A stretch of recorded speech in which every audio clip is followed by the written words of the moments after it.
Hei, minä olen Petrus Oderus ja tämä on Kysy mitä tahansa Petrukselta sarja, joka on ollut tässä jonkun aikaa YouTubella.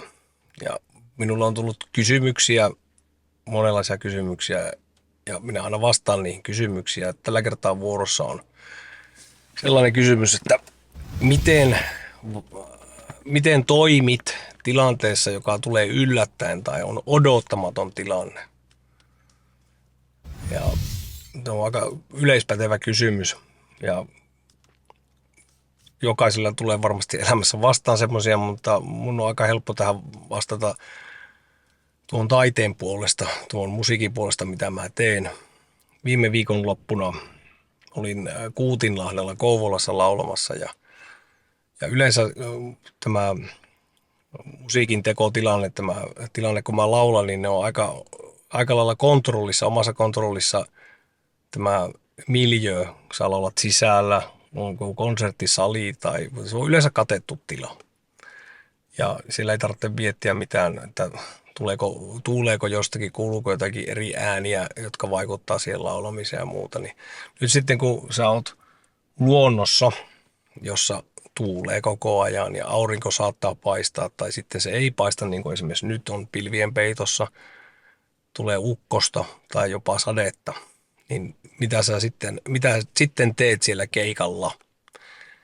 Ja tämä sade nyt ei tullut ihan yllättäen, että siellä oli jonkun verran pilviä siellä, mutta siinä mielessä siellä oli ollut koko päivän pilviä sillä keikan aikana, niin en osannut ajatella, että se rupeaa satamaan just siinä viimeisten 10 minuutin aikana, kun mä oon siellä esiintymässä. Se oli semmoinen ponttonilautta, minkä päältä mä lauloin, ja siinä oli piano vieressä ja sitten oli laskikvintettiä ja muuta, eli siinä oli muitakin sitten. Niin rupesi satamaan, niin ensiksi tietenkin alkaa miettimään, että mulla vaatteet kastuu ja ne menee pilalle, kun ei ole mukava, kun on esiintymispuut on kuitenkin työvaatteita ja haluan pitää ne hyvässä kunnossa, niin mietin ensimmäisenä sitä, että miten tässä käy näille vaatteille, niin lapselliselta kuin se tuntuukin.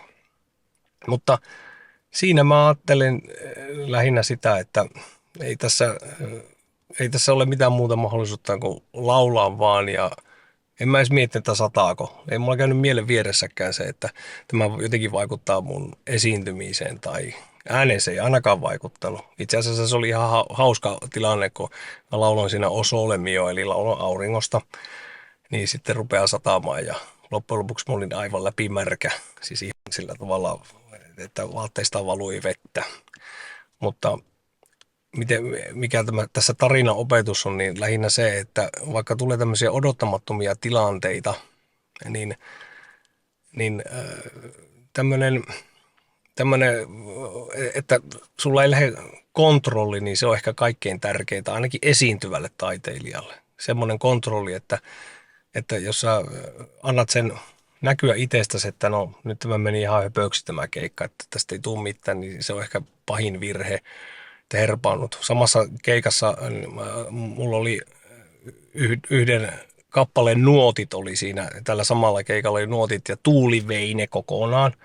Ei ihan täysin, että ne lensi sinne tuuleen, mutta siinä oli ukrainan kielellä sanoja, joita mä en ihan täysin osannut, mun piti katsoa, että mä lausun ne oikein, niin en mä lähtenyt juoksemaan niiden perään, mä vaan otin sen sieltä mahdollisimman rauhassa ja laskin, että mulla on vielä 3 tahtia aikaa nostaa ne siihen paikalle. Niin jonkunlainen semmoinen kontrolli on kaikkein tärkein, ainakin taiteilijalle, että se näyttää siltä, että sulla on koko ajan kontrolli siihen, mitä sä teet. Ja ehkä se on aikaisemmassa ammatissa kanssa oli semmoinen, piti olla vaikka miltä tuntui, niin piti olla jonkunlainen kontrolli, että se ei ulospäin näy, että on hirveä paniikki, että tämä ei olekaan enää minun hanskassa tämä homma. Eihän sää voi olla kenenkään hanskassa, ei mitenkään, sitä ei voi kontrolloida. Niin jollain lailla mä uskon, että se vaikuttaisi monelle muullekin elämänalueelle. Että on paljon asioita, jotka eivät ole sinun hallittavissa, mutta sulla täytyy olla semmoinen fiilis ja semmoinen usko siihen, että tästä mennään läpi vaikka harmaan kiven, niin kuin suomeksi sanotaan. Ja ei siinä sen enempää. Mutta pitää olla kuitenkin, pokaan pitää jollain lailla pitää, että sä et voi ihan täysin, että nyt tapahtuu jotakin odottamatonta. Ja miten siihen voi valmistua tänne harjoittelemalla paljon, harjoittelemalla sitä musiikkia ja esiintymään oppii esiintymällä myös ja puhumalla ihmisille. Olemalla esillä, niin sillä tavalla oppii semmoista varmuutta. Vaikka ei olisi yleisöä edessä, niin kaikenlainen keskusteleminen ihmisten kanssa auttaa. Samalla tavalla se auttaa tuossa laulamisessa. On mulla semmoisiakin tilanteita odottamatta, että yhtäkkiä ääni alkaa mennä sen takia, kun siellä on hirveän kuivaa, niin siinä ei auta mikään vesimäärä, vaikka sulla olisi 2 litraa vettä ja sä sitä juot, ja sen laulu aikana et paljon voi hörppiä, kun se on epäkohteliaan näköistä, että siellä laulaja juo siellä edessä. Niin siihenkin voi valmistautua sillä, että juot riittävästi ennen sitä, mutta aina tulee odottamattomia tilanteita sen keikan aikana. Pianosta saattaa paukahtaa kieli, tai sitten jostakin rupeaa kuulumaan joku poraan ääni, kun jossakin julkisessa tilassa on remontti kesken tai muuta.